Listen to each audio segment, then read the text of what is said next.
monsieur, bienvenue à ce nouveau numéro du Point de l'économie sur Reflet d'Afrique Télévision. Commençons cette actualité économique avec le port autonome de Douala qui a inauguré des engins nautiques. 45 milliards de francs CFA, c'est le montant déboursé pour l'acquisition de ces 6 nouveaux engins nautiques.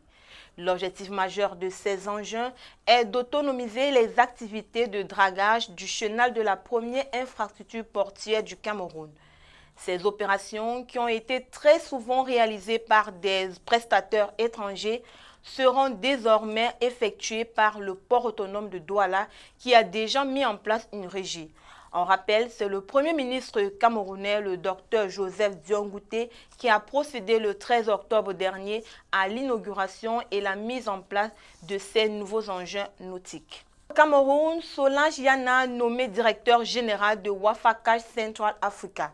Précédemment directrice générale adjointe de la même entreprise, la Camerounaise Solange Yana a eu un brillant parcours d'auditeur interne et externe au sein des grandes entreprises telles que British American Tobacco, Ernest & Young, ce qui lui a permis de se hisser au poste de directeur des opérations à la SCB Cameroun. Il convient de rappeler que Wafakash Central Africa est la filiale à 100% de Wafakash Maroc, succursale elle-même du groupe Attijarifa Bank et spécialisée dans les services financiers de proximité.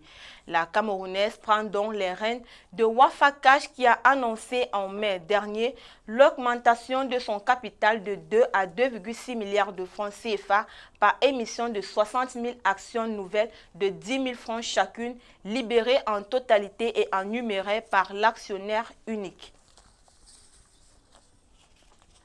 En Afrique, baisse du trafic aérien, 90% en août 2020. C'est le taux de pourcentage du trafic aérien effectué en Afrique au cours de la période d'août 2020. D'après l'Association du transport aérien international, le trafic des compagnies aériennes a chuté de 90,1% en août 2020 en glissement annuel. Une baisse qui est due aux effets de la pandémie de Covid-19. En juillet dernier, la chute était plus forte et chiffrée à 14,6% par rapport à juillet 2019.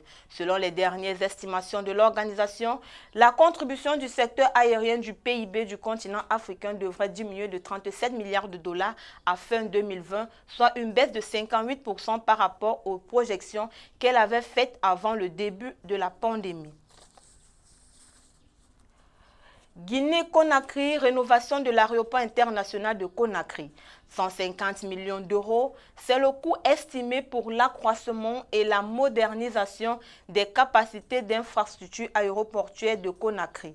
Le but de ce projet est de faire en sorte que l'aéroport de Conakry réponde aux standards internationaux. La pose de la première pierre des travaux d'extension et de modernisation de la plateforme aéroportuaire a été effectuée le 10 octobre dernier par la joint venture regroupant le groupe ADP, Africa 50 et l'État guinéen dans la nouvelle société de gestion et d'exploitation de l'aéroport de Bessia. Tunisie, accroissement des crédits de l'économie en juillet 2020. 4,3% en juillet 2020 contre 6,2% en juillet 2019. C'est ce que représente la fréquence d'accroissement des crédits dans le pays. Dans une note portant notification sur les évolutions économiques et monétaires à octobre 2020, la Banque centrale de Tunisie indique que cet accroissement des crédits sur l'économie a tiré profit des mesures prises par la banque depuis le mois de mars 2020 sur fond de la pandémie de Covid-19. Ces mesures ont concerné la baisse du taux directeur en masse de 100 points de base et plus récemment, à fin septembre, de 50 points de base. De même que la fourniture de liquidités aux banques, avec aussi la politique des collatéraux de la Banque centrale de Tunisie, qui est le rééquilibrage des quotités des titres négociables et des créances non négociables à 50%. L'ensemble de ces actions a favorisé une transmission de la baisse du taux directeur au taux débiteur bancaire, lesquels sont appliqués aux nouveaux crédits octroyés aussi bien aux entreprises privées qu'aux particuliers qui ont sensiblement baissé. C'est tout pour le point de l'économie de ce jour sur Reflet d'Afrique Télévision. Les programmes sont en continu sur nos différentes plateformes médias, Facebook, Twitter, Instagram, YouTube ou sur notre site internet www.refletdafriquetv.com. Restez connectés sur Reflet d'Afrique Télévision.